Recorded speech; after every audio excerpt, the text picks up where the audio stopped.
Hello, welcome back to Fred in the Shed. And just for the amusement factor alone, back in June I ordered the cheapest digital camcorder that you like on eBay.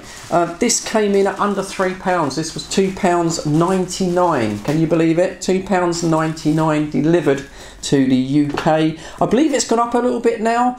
Last time I looked, these were just under £4, but I still think they're probably the cheapest sort of camera, if you like, digital camera that you can get on eBay. So I thought I'd just get it in just for a crack, just to sort of see what the hell can you get for sort of £3. So straight out of the packet, yeah, the instructions are pretty bad.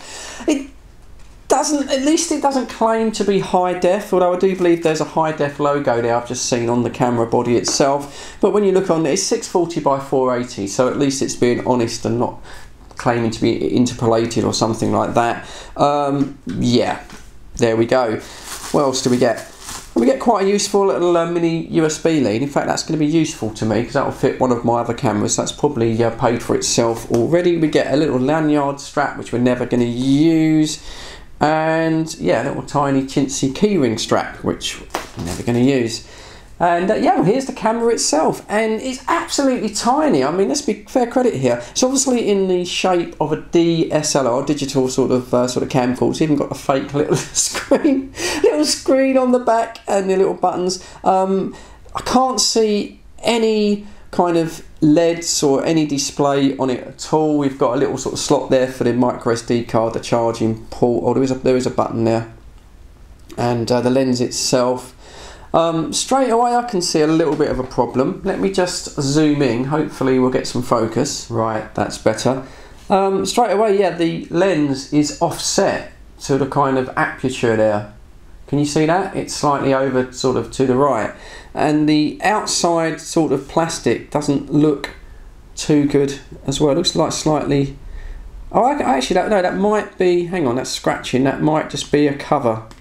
It might just be a protective cover. At least I hope it is, because I'm making a right mess of it. Give me a couple of seconds, see if I can get that off. Right, I've got it. Yeah, that is just a protective film cover on the sort of... Well, you can't really call it a lens, but the front of these. So that's improved things a little bit, but that lens is still very slightly off, well, quite a bit actually offset. So I don't know if any of this sort of aperture is going to show when it comes to taking the video, but we shall see.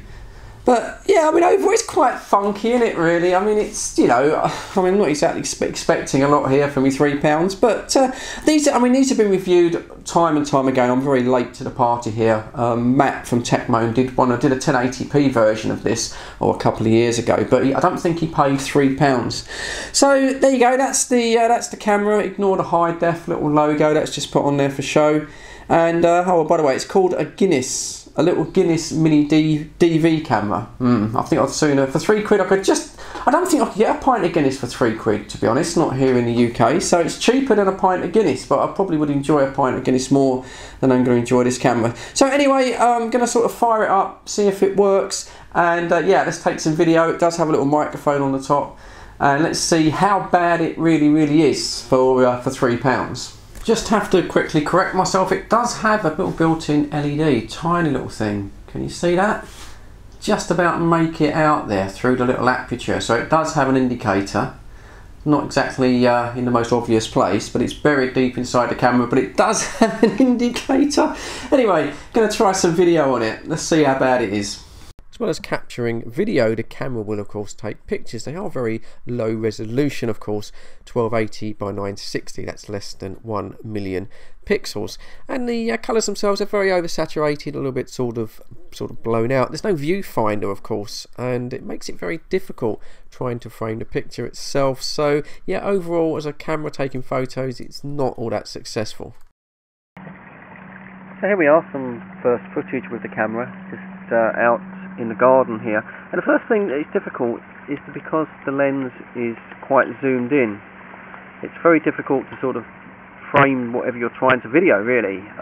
You know, you miss quite a lot of stuff purely because the lens has such sort of a very narrow sort of field of view. And also it's very easy to get it wrong and sort of go from one side sort of to the other. You need to really rest the camera on something sort of quite solid. to hopefully sort of get it level. But I've looked at some of the footage already, and other than the microphone being just very, very sensitive, you've got to be very careful you don't sort of overload the microphone. I mean, it's not bad. The footage that you get out of this camera, it isn't really that bad considering this costs just sort of £3. So I'm going to try some action footage next. I'm not going to test the battery life on this one. I don't think it's really worth it. So I'm just going to try a little action shots here with the two dogs, and we'll see how it sort of copes with that. But yeah, overall, you know, 640 by 480. It's not bad at all. It really isn't that bad. It's kind of usable in a very low res way. Right, here comes some action footage.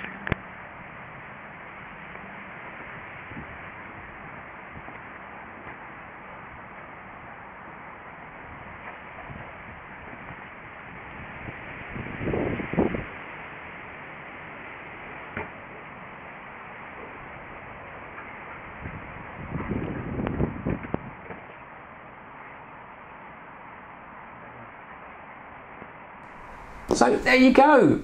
I mean, conclusion time. What can I say about it? Well, firstly, it works. I mean, this is amazing, really. It's £3 to me delivered, a little bit more expensive now, but it does take video, be it very, very low res, 640 by 480, and but it does do it. And that little lens there being slightly offset, that didn't sort of cause any problems. Of course, there is massive limitations with something like this. The main thing is trying to get it to aim in the right direction, because everything is so zoomed in due to the fact it's got such a small sort of CMOS sensor, and there's no viewfinder. So, and you know, because the camera's got no sort of Wi-Fi or anything like that, more expensive cameras, you can't use your mobile phone to remotely operate it, and you can't use your mobile phone as a viewfinder. Not that you'd expect it at this price, but it does make it very, very difficult. It makes it almost impossible to sort of take pictures, and even with video, a lot of the things that I took were actually out of frame. But of course you can forgive it at this price level. The built-in battery, I got about half an hour out of play footage out of this before the battery sort of gave in. One thing that's a little disappointing is that I wasn't able to charge the camera and use it at the same time, so you couldn't sort of use this as a small little hidden remote camera. But I mean, at this price level, really, if you've got a little tiny sort of spare SD card, say sort of a 1 gig or something like that, you could just sort of put that in the camera. You could set this up and go away and leave it. It's one of those stealth cameras that might capture something interesting if you just left it and sort of walked away. But so yeah, overall, I mean, it has to get the Fred in the Shed thumbs up, doesn't it, at such a price. I was surprised it sort of worked at all, and it worked for what it is. It worked kind of reasonably well. It's a bit of fun for sort of £3 on a Sunday afternoon. One thing I did find disappointing was the fact that the little LED indicator there, I don't know, mine was buried right inside the camera, and it made it ever so difficult when I was outside trying to work out what sort of function the camera was set to, whether it's pictures or video. And yeah, it was really almost impossible. Maybe it's a fault on mine, maybe that it was maybe the glue has come detached. What I might do, to be honest, just dropped it, just for the sort of fun factories, not on this channel, but on my sister channel, Fred in the Shed 2, I think I'll just rip it apart and have a look inside and see if that is a fault, and see what's inside it. So what I'll do is I'll make that video next, and I'll link that in the description below. And if you're interested to see what's inside this, then you can go over there and have a look. But there you go. As for now, I think that's about it. I've got one more of these micro cameras to review that will be coming up on the channel shortly. So if you've not already subscribed, consider giving me a sub. That's appreciated. But as for now, as always, cheers. Thanks for your view, Tom. I do really appreciate it. Stay safe, look after yourselves, and I'll catch you all on the next one. Cheers now.